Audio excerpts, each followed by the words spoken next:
இறை வார்த்தை லூக்கா நற்செய்தி பிரிவு 12 இறை சொற்றொடர்கள் 54 முதல் 59 முடிய. இயேசு மக்கள் கூட்டத்தை நோக்கி கூறியது: மேற்கிலிருந்து மேகம் எழும்புவதை நீங்கள் பார்த்ததும் மழை வரும் என்கிறீர்கள். அது அப்படியே நடக்கிறது. தெற்கிலிருந்து காற்று அடிக்கும் பொழுது மிகுந்த வெப்பம் உண்டாகும் என்கிறீர்கள். அதுவும் நடக்கிறது.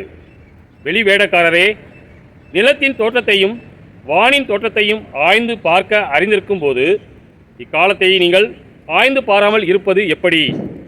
நேர்மையானது எதுவென நீங்கள் தீர்மானிக்காமல் இருப்பதேன்? நீங்கள் உங்கள் எதிரியோடு ஆட்சியாளரிடம் போகும்போது வழியிலேயே உங்கள் வழக்கை தீர்த்து கொள்ள முயற்சி செய்யுங்கள்.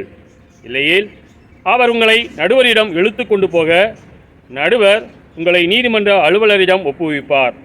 நீதிமன்ற அலுவலர் உங்களை சிறையில் அடைப்பார். கடைசி காசு வரை நீங்கள் திருப்பிச் செலுத்தாமல் அங்கிருந்து வெளியேற மாட்டீர்கள் என உங்களுக்கு சொல்கிறேன். கிறிஸ்துவின் நற்செய்தி.